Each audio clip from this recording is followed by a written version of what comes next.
Greetings and salutations, YouTube fans. I apologize for the poor camera footage. This scrap attack review is a little bit different. It is getting very frustrating to me as an instructor at just how much misinformation is out there on the web about fasting. So, in this video, I want to break through a few of the myths, such as when you try and go a long time without eating, your body starts storing up the fat. False. It doesn't really work like that. There's a lot of things that go into the forming of that perception, such as often when people try and go a long time without eating because they don't know what they're doing, pardon me, they end up pigging out when they do eat on all the things that taste good rather than what your body needs first, which is crucial, because if you first give your body what it needs, one, it doesn't crave as much as the junk food. Two, when you do have the junk food, it doesn't store as much. That is crucial. So, but that's just one example. Putting that aside, let's dive into what some of the differences are between fasting and starving, because there is a huge difference. When you are fasting, you're not starving. Your body is being fed. It's feeding off the storage. And there are ways to put your body into fasted mode and way to put your bodies into starvation, and they are very different. So let's explain some of this. Your body is literally programmed for fasting. Your body recognizes it. We are programmed for it. But your body essentially has two main states that it is always in. You're either in a fasted mode or you're in a fed mode. When you go to sleep, if you get any kind of good sleep at all, when you wake up, you're usually in a fasted mode or somewhat into a fasted mode, because anywhere between 8 to 12 hours of not consuming calories, not just not eating, which is where a lot of people go wrong, not consuming any calories or having any metabolic effect, your body goes into fasted mode where it is feeding, you're being fed off of your storage. That's pure weight loss. Where people go wrong is they think, okay, I'm going to try and lose weight by not eating. And they don't eat, but then not understanding what they're doing, they still get calories through things they drink. They'll get calories through that cream and sugar in their coffee. And then they try and not eat. Well, when you do this, you're switching to fed mode. The moment you ingest calories, your body switches to fat storing mode. I just said fed mode a second, sorry. You're switching to fat storing mode the moment you ingest calories. Now you're switching to an empty tank that your body needs to fill. And so it's relying on you to give it. Well, when you switch to fat storing mode and then you don't eat, now your body's starving. And so bad things happen, such as it turns to burning muscle, because consuming muscle will give it more energy than consuming fat will. That part's absolutely true. So how do you avoid this? When you fast, you fast. You avoid all calories during your fast. You don't do things that are going to break it. You don't do things that are debated on whether or not it's going to break it. You fast. You can have water. You can have unsweetened green tea, extremely good for you. You can have black coffee. I know there's a lot of controversy in that, guys. Black coffee is good stuff for so many reasons that I will do in another video. But there's a difference between when you're fasting and when you're starving. And that's the main one right there. So I'm not going to try and dive into all the aspects because I'd be here the entire day and only scratch the surface. Let me make a couple suggestions for you guys who think you might be interested in fasting, but you don't really know what you're doing yet. Remember, your body does not start storing up fat. That is not accurate. Tip number 2, if you're someone who bodybuilds, if you're looking to bodybuild, this part goes into opinion. And let me make this very clear. I don't have paperwork saying I'm a professional. Who I am is someone who has instructed a lot of people and has never had a failure. And by a lot of people, I mean a lot of people. The majority of my students come to me wanting to drop weight real fast, and they have always seen significant results very fast and have been very happy. And every one of them have a good looking build when they are done.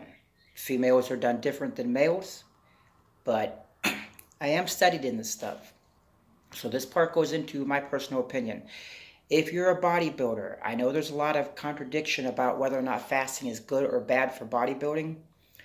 If you're going to do keto with your fasting, it works great with bodybuilding because there are so many defense mechanisms that kick in. If you are not doing keto, I completely disagree. Fasting should not be paired up with bodybuilding. I get this from many of my students. I get this from myself. I can tell you, I can stock up real fast. I'm not really at stock right now because I'm not worried about it because, yeah. Anyways, but I can stock up real fast when I'm pigging out. When I'm fasting, that's not the case. When you fast, if you're just someone looking to get in shape, you don't have to worry about muscle loss. You're not going to lose much muscle. When you bodybuild over your muscle, yeah, you may lose some when you fast. So you want to do your homework on that. You may develop different opinions than what I just said. That's tip number 2. Here's the big one, tip number 3. Let me give you something to try if you're not sure if you want to fast yet, and just see what you think. It may be for you, it may not. Wake up in the morning, make sure you've had a good cup of coffee. Here's the cool thing about intermittent fasting, which I should have said that from the start. I'm a fan of intermittent fasting. I am not a fan of long-term fasting. But most experts say that it has much, much better results on a lot of things. I personally, I've tried it. I'm not so much a fan of it. It's very healthy, but most of my students have not found it something they can stick with. The thing about intermittent fasting is it's easy to stick with, and it doesn't have to be a program that you do every day or whatever. It's something you can throw in when you happen to wake up from a long sleep. Say you were asleep 10 or 11 hours and you wake up and you don't feel hungry. Most of us have days like that. Sometimes we wake up starved. Don't try and fast that day. If you're waking up already starved, that's not a day for fasting. If you wake up, it's been a good long sleep, and you're not even hungry, that's the perfect day for an intermittent fast. And your sleep hours is part of your fast. So say you were asleep 11 hours. We're going to set this at the 14-hour range. Nothing hard. Say you were asleep 11 hours. You're going to go 3 more hours before you eat. But however long you go. When you wake up, put off consumption of calories. Not just eating. All calories for as long as you can. That's step 1. Step 2 is when you come out of your fast, come out small and healthy. Maybe a quarter to a half a bowl of rice, a normal sized bowl. Small and healthy, maybe have some greens. Small and healthy, maybe have a green drink. That's what I use. I use something called science-based green detox. It is delicious, tastes like apple pie, and it's the only green powder I found that actually tastes good and not completely disgusting. That's not an endorsement. I mean, it is an endorsement, but this ain't nothing I'm getting paid for. As you can see, I'm not a professional. Look at the lighting. But step number 2, come out small, come out healthy. And here's step number 3. Whatever your feeding window is, that's after you break your fast to the time you go to bed. Whatever your feeding window is, keep the first half healthy. That's it. Don't overthink it. Don't try and change much else. Wait as long as you can when you wake up before consuming calories. You need to pig out on the water. That's very important. Pig out on the water. You can have black coffee. You can have green tea. Pig out on the water. And add some high quality salt to everything if you're going past 14 hours. That's sea salt. That's pink Himalayan salt. Not table salt. Bad effects. Add some high quality salt, just a little bit to everything. And when you start eating, come out small, come out healthy, and then keep the first half of your feeding window healthy. After that half, if you're going to junk out, that's the time to do it. Let me make this recommendation. Have healthy first, then have your junk food, normal amount, then have more healthy food, and then see if you still want junk food. Usually when you want junk food, it's because you haven't given your body what it needs. If you go through those steps and you have healthy first, and then you're still craving junk food, there's probably a reason for it. So you might want to indulge a little. Not a whole bunch, not a whole tub of ice cream. But if after going through those steps and you're halfway through and you came out small and healthy, small is very important because I'll explain that in a second. And then you go halfway through and you've had only healthy food, and now you're still craving junk food, there's a reason for it. There's something in what you're craving your body needs. Have a little and then have healthy with it. What this does is your body will store very little of the things that it doesn't need because you're giving your body what it needs.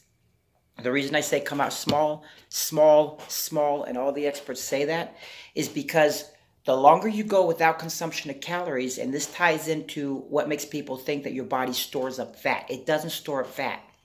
The longer you go without calories, the more sensitive your body is, the more it's going to store. It's going to grab onto what you give it, feed on it, and store larger amounts. So what happens is when people go a long time fasting, but then they come out with junk or carbs, your body's going to store more of that. And that'll make you think your body stores up fat. Well, it is in that moment, but you come out small, come out healthy, let your insulin die down. Now what you eat after that, your body's not going to store as much. You keep the first half of your feeding window healthy, your body's not going to store as much in the second half because you're giving it what it needs. Then you have your junk food, a common sense portion, and make sure you eat right before bed. Healthy, maybe a little bit of junk, but eat right before bed so you sleep well, so you wake up energized, so you're more active during your fast. The reason for this, we fast when we sleep, right? And this is the thing I'm ending off with. We fast when we sleep, but we're fasting during doing nothing. So if you eat right before bed, so you're not fasting when you sleep, and you put your fast once you wake up, well, your sleep is part of it. But your sleep is now on the other side where a big part of your fast is during your active hours. That's pure weight loss, pure weight loss, pure weight loss. For anyone who might be watching this who still is on the fence about whether or not fasting is good or bad, let me leave you off with this. We've all heard that if you're trying to lose weight, don't eat in the last 4 to 5 hours before bed, right? Or at least the last 3. That's supposed to be good. That's supposed to be healthy. We all agree with that. Don't eat in the last several hours before bed if you're trying to lose weight. That's a fast. That's an intermittent fast. All you're doing is doing it on the other end of your sleep. You're going roughly 12 to 13 hours without ingesting calories. That's a fast. That's why that works. Why is lack of sleep detrimental to weight loss? Because when you're awake more, most people eat longer. So quality sleep means you're eating less of the day. That's all that is. You could actually do the same thing with lack of sleep if you follow the same eating hours. And when you would normally be sleeping, don't be eating. That's all that is. When you do that, it's an intermittent fast. Anyways, I've been all over the place. I don't even know if I'll put this one on YouTube yet. I'm going to try and do a better one. If I do put this one on, there'll be follow-ups to clarify some of the stuff. But that's what I recommend you try if you want to find out if intermittent fasting is for you. Wait as long as you can when you wake up until you ingest calories. When you ingest small and healthy, keep the first half of your feeding window healthy and have quality food, healthy food, strictly healthy, no junk food right before bed. That's what I suggest. Anyways, I'm Scrappy and I approve this message.